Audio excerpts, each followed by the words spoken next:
morning. Today is Sunday. It is Chof Aleph Oder Tovshin Ayin Zayin. We're on Teres Menachem Sefer Mamar Tovshin Yud Gimel. In the Mamar of Purim, the first Mamar of Purim, Tovshin Yud Gimel, we are on page Kuf Vov. The Mamar begins on the words Vayehi Oimein Hadassha, but we are on page Kuf Vov by Va'al Yedei. Just a quick summary. The Rebbe is explaining here in the Mamar that there are two levels in Malchus. One is called Hadassha and one is called Esther. Hadassah is Malchus as it is in Atzilus. Esther is as Malchus descends into Biyah. Similarly, in the Neshama there are two levels. One is called Yisrael and one is called Yaakov. Yisrael referring to the essence of the soul, and Yaakov referring to the soul as it comes down, basically to clothe itself in the body and into the world. And in terms of time periods, during the time of Zman Abayis, Beis HaMikdash stood, and when there was revelation, Yisrael is pronounced, is revealed, whereas when it comes to the time of exile, it's concealed. That's why it's called Esther, the soul, when it's in a state of concealment. Yaakov. Hester, concealment. So the Rebbe explained in the last section that we learned, he explained the pasuk in Shiur Shirim, Ani yeshena v'libi eir. I am awake, I am asleep, but my heart is awake, and my heart is awake. So the Zohar says on the words, Ani yeshena, I am asleep. When is that? Bigalusa, during the time of exile, because during the time of exile, as just explained, there is a deficiency in our ability to contemplate godliness, to comprehend godliness, and as a result, we have difficulty in attaining the highest level of love of Hashem, which is the level of B'chol Ma'idecha, with all your might, which is basically the love that emanates from the essence of the soul, from the level of Yisrael. But V'libi Eir, yet, despite the fact that the revelations of the essence of the soul are not manifest, which means that it's in a state of sleep, nevertheless, V'libi Eir, the essence of the soul, still remains alive, awake. What is that a reference to? The Rebbe explained that there is a difference between Oir HaNeshama and Koyach HaNeshama. That's the terms that Rebbe used. You have certain things that emanate from the soul, which the Rebbe termed as Oir, as light. So for example, the level of loving Hashem at the level of B'chol Me'idecha comes from the recognition, the essential recognition of the soul, that it's essential recognition in godliness, of God. It's essential recognition of God results in loving Hashem b'chol ma'idecha. But that love is already an aspect, it's a manifestation, it's a degree removed, if you will, from the essence of the soul. Whereas koyach haneshama, so that's what the Rebbe terms oir. Koyach haneshama is something which results by virtue of the soul being what it is. Mesiras nefesh, says the Rebbe, self-sacrifice is not a aspect of the soul, a revelation of the soul, a manifestation of the soul, but rather it is innate within what the soul is. So if the soul is challenged, it reacts with Mesiras Nefesh. Because it's so inextricably linked. It's a reaction more than anything else. What other things would be like that? We were talking about, for example, in last year we were talking about fire. Right? Belief in God also. I'm trying to bring a mushal of a physical thing where you have something which is innate to the nature of what that thing is, by virtue of its being what it is, and then there are consequences, derivatives, if you will, right? Secondary. Fire burns. That's what fire does. But a burning fire will cause all sorts of other things as well. Smoke. What else? Ash, noise. I mean, it doesn't stem from the fire itself. But my point is that there are certain things that are, you know what? Let's go back to the neshama. Very simple. The neshama, when it's challenged with its connection to Hashem, it reacts because it doesn't need his bonus. It doesn't need the recognition of godliness. That's what it is. And therefore, if it's in a state of challenge, that's the way it reacts. That's the koyach neshama. It's the neshama reacting. It's the power of the soul. Whereas Ava is already an aspect. It's difficult to say koyach or an aspect when you're talking about an essential love, but still it's a degree down. The neshama possesses also the ability, as it were, to love Hashem. Whereas Mesiras Nefesh is innate within what the soul is. So the first one is Oir, Mesiras Nefesh is Koyach, right? When does this Mesiras Nefesh, when does the soul, the essence of the soul, react with Mesiras Nefesh? This is more prevalent and more readily available in the time of Golus. That means V'libi Eir, I'm awake. So despite the fact that in the time of Beis HaMikdash and Revelation, this soul is more revealed, it has more aspects of contemplation and love and so on and so forth. In fact, those are hindrances, as it were, to self-sacrifice, because as the Rebbe brought from the Alter Rebbe in the name of the Baal Shem Tov, Kain ba'kodesh chazi sicha. King David says, when he's in a dry and parched, arid land, right, away from Getlachkeit, away from his normal state of being connected to the Eibishter in this, in the spiritual sense, he says, I'm yearning to be reunited with you and to see you in your glory and your holiness. The Baal Shem Tov touched, Halavai b'kodesh chazisicha. Halavai. How do you say halavai in English? If only I can feel my connection to you when I'm with you as strongly as I yearn for you when we're separated. So the Rebbe says there's a virtue, and particularly concerning Mesiras Nefesh, in a time of darkness, in a time of concealment, so far as Mesiras Nefesh is concerned, over and above a time of revelation. And similarly, when it comes to people, by a simple person, it's easier to awaken Mesiras Nefesh than by somebody that has, a big mind, as it were, and contemplates and thinks and so on and so forth, because those aspects conceal, they cover up the power of Mesiras Nefesh. Now, what happens, the Rebbe says, once the Mesiras Nefesh is revealed, when? In the time of Golus, in the time of darkness, Validei, page Kuvav at the bottom, Validei keyacham Mesiras Nefesh mitzad keyacham neshama sheyesh nebegila bisman HaGolus, and through the power of self-sacrifice, which emanates from the power of the soul, the essence of the soul, which is prevalent when? During the time of Golus, of exile, in a revealed way, that has a knock-on effect. What does it do? Mizgalagam eira neshama. It reveals also the light of the neshama, those aspects that I mentioned before. For example, the love of Hashem, that is less prevalent and we are deficient in the time of Golus. But the Mesiras Nefesh aspect of the soul reveals that too. This essential recognition and the love that results from it, with all your might, that is revealed in the time of Golus through the power of Mesiras Nefesh, through the power of Mesiras Nefesh being activated. What's the pshat? Says the Rebbe. The Isa b'Medrash, the idea is this, says the Rebbe. It's brought in the Medrash, Ein l'chosha kosha. Ke'oisa shah, shekosav b'avanechi haster aster ponai. There's a Medrash in Parshas Lech Lecha, if I can find it here, which says,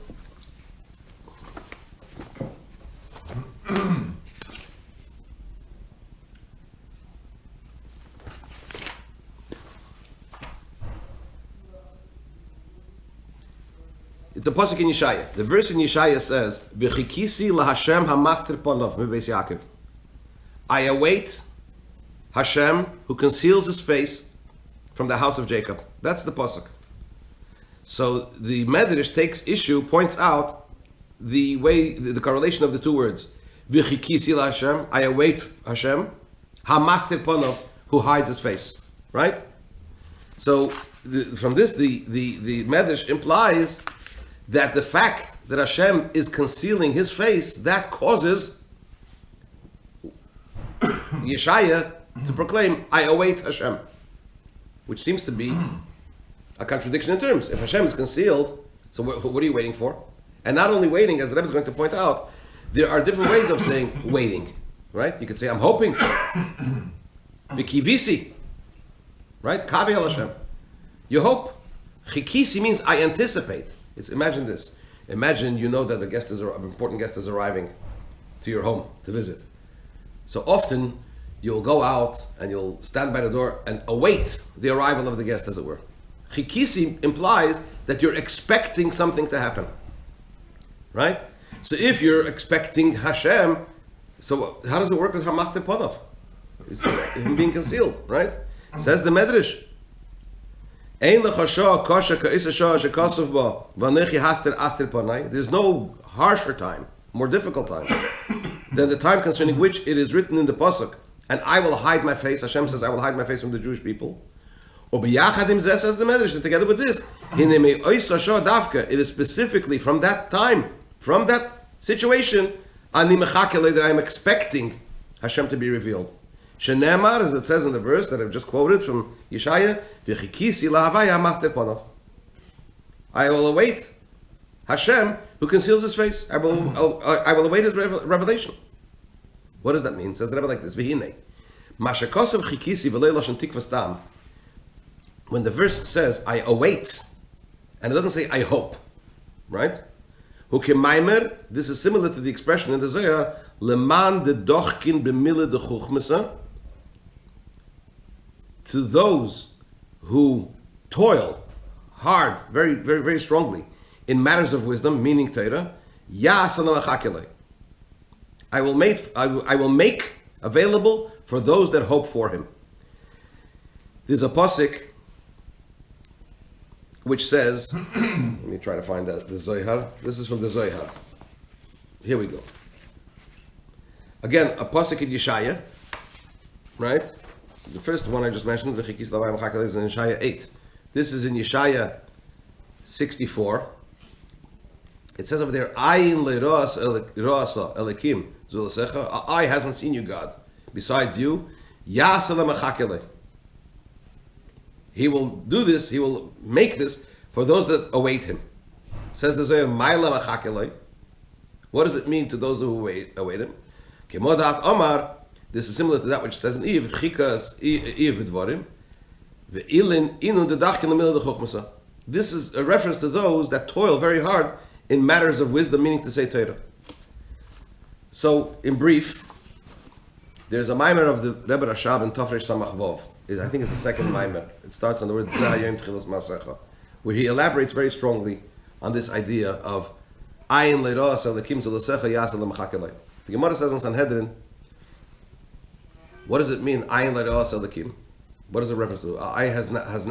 No eye has seen this. So the Gemara says nobody ever saw it. Not Moshe, not Avraham, not even Adam edition. What is it a reference to? It's a reference to a very high level. Even though those people that the Gemara enumerates, I think it's Reb Shimon, Shimon Gamliel or Shimon Nachman. I don't remember who I don't remember who's the author of this Maimah Chazal, but basically the Gemara says we're talking about a very high level indeed. Whether it's Gan Eden or higher than Gan Eden, the Rebbe Rashab basically says that it's a reference to higher than Gan Eden. What are we referring to? We're referring to the very essence of Hashem. When is that going to be revealed? When Mashiach comes with Tchiyas HaMesim. In brief, that's what he's talking about. Ayin Leiros Elikim. No eye has ever seen this. We're talking about a level. What level are we talking about? The revelation and the connection between the soul and the very essence of Hashem. Okay? And to whom is this revealed? Leman dedochkim b'mila dechochmasa, to those who toil very harshly in matters of wisdom and Torah. Says the Rebbe, Shegili zeh, this revelation of this level, right? That I await to be revealed when there's concealment.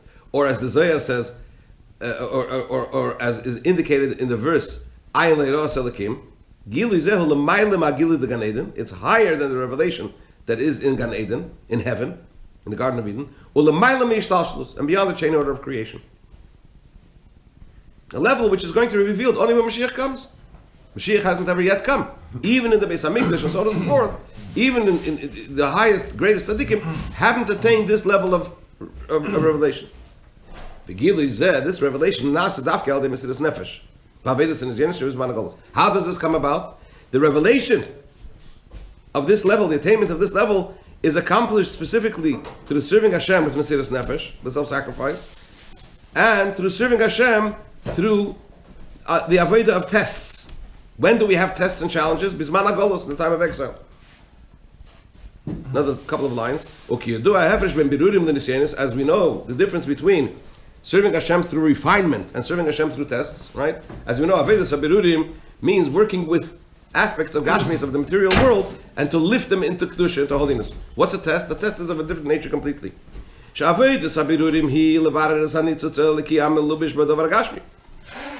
Hashem through refinement means we serve Hashem, we refine the godly spark, which is clothed in the physical matter with which we are performing a mitzvah, for example.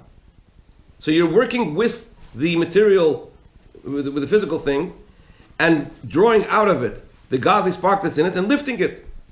In what manner does this Aveda take place? The interaction is in a manner of closeness.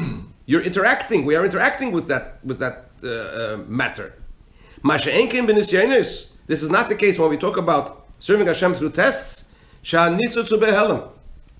The divine spark that's within that which is causing, bringing it within the challenge, within the test, is concealed.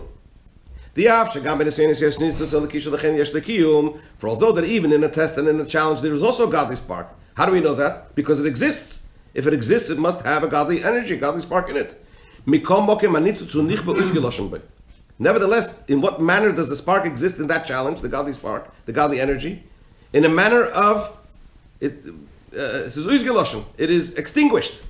So in other words, it's an extinguished spark, but it still has the ability to animate the challenge. For example, he says, the godly spark that you find in something which is prohibited, by Torah. So it's there, it exists, but it's prohibited. So it exists in a manner of being extinguished. What does that mean in terms of serving Hashem? What's the work? What's the challenge? What's the job to be done? How do you serve Hashem with the challenge? It's not that you deal with that which presents the challenge. Rather, the work is done within the person himself. The person has to find within him the strength to withstand the test. So it's in a manner where you're removed from that which you're engaged with. It's a removed type of engagement. You're working with yourself. When is that? That's in the time of golus. That's in the time of concealment.